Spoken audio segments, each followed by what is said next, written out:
Designing a portfolio to counter inflation is really not that hard. I'm a big fan of a fixed asset allocation rebalanced periodically. This forces you to continually buy low and sell high as you rebalance and doesn't require a functioning crystal ball to be successful.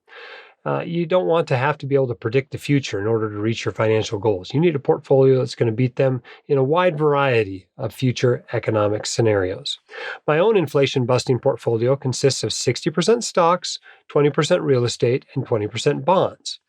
The stocks, as a general rule, will keep up with inflation or generally exceed inflation because they can raise the prices of their goods and services as inflation goes up. Real estate is also particularly good at combating inflation. Not only does it involve usually fixed, low interest rate, non-callable long-term debt that benefits from inflation, but it also is a hard asset that tends to go up with inflation. And of course, rents, the income from real estate, can be increased with inflation as well. Even within bonds, there are some bonds, such as I bonds and TIPS, that can help to combat inflation because they're indexed to inflation. For example, in 2021, inflation went up significantly, and guess which bonds are the best bonds to own right now? As I record this in October or November of 2021, I bonds bought in 2000 are paying almost 11%, and I bonds bought within just the last few months are actually paying 7%, which is awfully good for a bond. TIPS are also outperforming nominal bonds this year as well. So you can put some or even all of your bond allocation into inflation index bonds and help protect against inflation.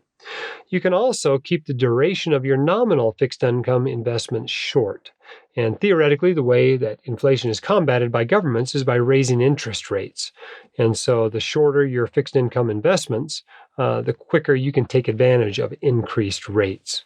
Some people like to use other assets to help protect against inflation, to hedge against inflation. These can include commodities, precious metals, currencies, and even cryptocurrencies.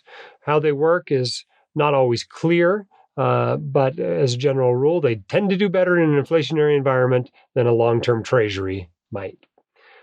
So you may consider adding a small slice of those to your portfolio. Although I don't have any in my portfolio, I think it's completely reasonable to have 5% approximately in those sorts of assets in your portfolio to help hedge against inflation. And perhaps one of the best hedges against inflation is debt. If you have low interest rate debt, especially long-term fixed rate debt, that only benefits from inflation. If inflation's at 5% and your debt is at 2%, you're actually getting paid 3% to borrow that money. These are all great ways to hedge against inflation. Since it is one of the major risks to your portfolio, it's a good idea to hedge against inflation with at least a significant portion of your portfolio. My dad, your host, Dr. Dahl, is a practicing emergency physician, blogger, author, and podcaster. He is not a licensed accountant, attorney, or financial advisor, so this podcast is for your entertainment and information only and should not be considered official, personalized financial advice.